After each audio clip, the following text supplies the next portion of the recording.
hot soups cooking for you right now, where we bring you all hot topics and we have those conversations right here, and we will see if you're on this side or that side.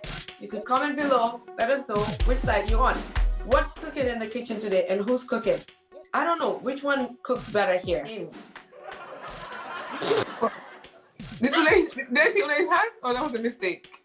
No, I saw Olay's hand. Yes, you saw my hand. What do you mean? All right. On that note, Amy, go ahead and tell us what's cooking in this hot soup. For the first one and the second one, Olay can cook that for us. Okay. So the first hot soup question is, would you date a guy that is supporting a different political party that you are supporting? For example, if in America, as a Republican, would you date a Democrat? And if you're a Democrat, would you date a Republican? Or date or marry, either or. And if you're in Africa, would you date someone that is from a different party or supports a different party? So let's say if you are a UDP, would you marry someone that is an NPP? Why not? Love has nothing to do with what I believe in. Now, in this case, when it comes to, let's say, for example, American politics of what we just witnessed, it's a different story. And I believe that not everyone who supports Trump is a racist, like most people would believe. Not everyone who supports him is a racist. Some people just support him just because they support the party and they just want to see the party prosper, right? I personally don't mind. I would date anyone from a different party as long as their values and my values align. Now, would I date a racist? If that's the question, my answer is no. Of course, I hope that they will not even ask me out. I don't even think a racist would. Do you think a racist would ask you out to be with you? Yes, yes, they would. Oh yeah, I don't see someone coming to me and say, "Oh, are you a Republican? I want to date you. Are you a Democrat? I want to date you." Okay, let me say this, Dr. J. I have a friend, right? And if she's probably gonna watch this, she started talking to this guy. And one day she was talking to the guy and the guy was like, "What are you doing?" She's like, "Oh, I'm just watching CNN." And the guy was like, "You watch those people? You watch CNN? Are you serious?" And guess what? The guy blocked her. They live in the same area and she still sees the guy, but the guy literally blocked her from that day. That's because perfect. The guy says he wants nothing to do with that side.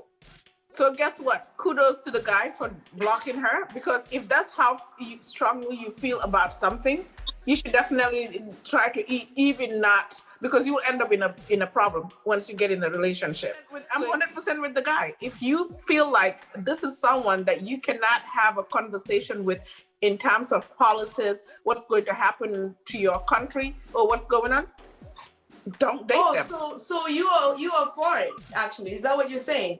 Yes, if you cannot have a logical or a rational conversation about something that's going on in your environment, don't date that person. If you strongly believe about what's going on with the Republican Party or the Democratic Party, about their beliefs, about their ideology, and you cannot even have a negotiation or even a rational conversation, absolutely not. If the person is not willing to be able to open to have these discussions with you, because this is just a political party, like this doesn't define your life or make you, I mean, it does make part of your life, but it really does not change your who you are as a person. If this person is not just willing to just sit down and just have this conversation with you civilly and just agree to disagree, then this is not someone that you want in your life.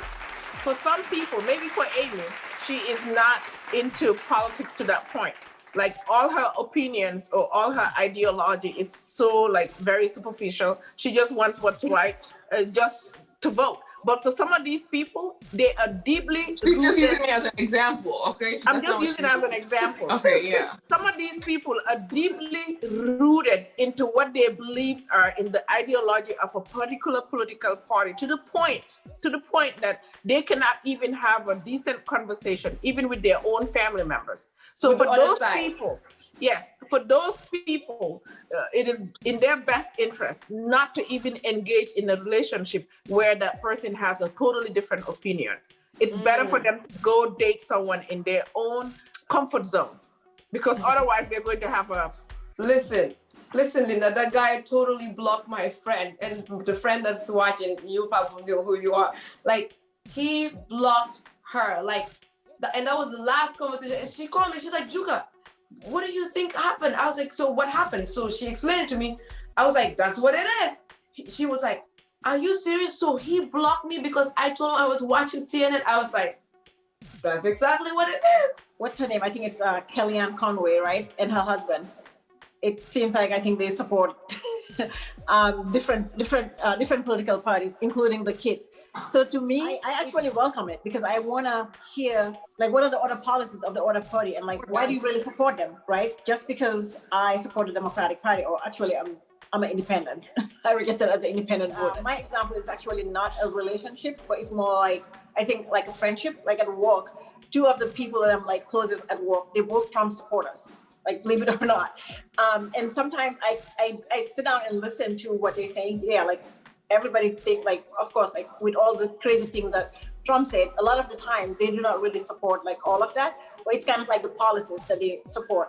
I welcome that conversation and also having that perspective. You have people that believe that everyone that's a Republican or that voted for Trump is a certain type of person, right? And then also maybe the other side do it too. So I think because of that, a lot of people, they're painting everyone with a brush. So a lot of people are starting to feel like, okay, I can't be with this person. We have a cousin that says she's not going to date anyone that's vote for Trump. I think understanding the reason why someone is doing something is very important, not just jumping into conclusion. Just like I said in the beginning, there's a lot of people, and people will come for me, I bet, but there's a lot of people who voted for Trump. They didn't vote for Trump. They want their policies to be seen and heard and to be implemented, right? And there are people, don't get me wrong, there are people who voted for Trump just because they are racist and they hateful. But there are people out there who are voting for Trump just because they hate immigrants or just because they hate, they're homophobic. There are different reasons why people are voting for Trump. And we cannot just put everyone into a single box. Are you saying that we should all be more tolerant? Because even if you look at Africa, like the political parties, yes, we're all one color, so there's no race in there, but they almost want to murder each other. Like friends that dispute, that are no longer friends, or you have people that used to be in the struggle together that are no longer talk, right? Because they're all in different political parties or they all have different views. So I think the bottom line is, as people, we just have to have political maturity, right?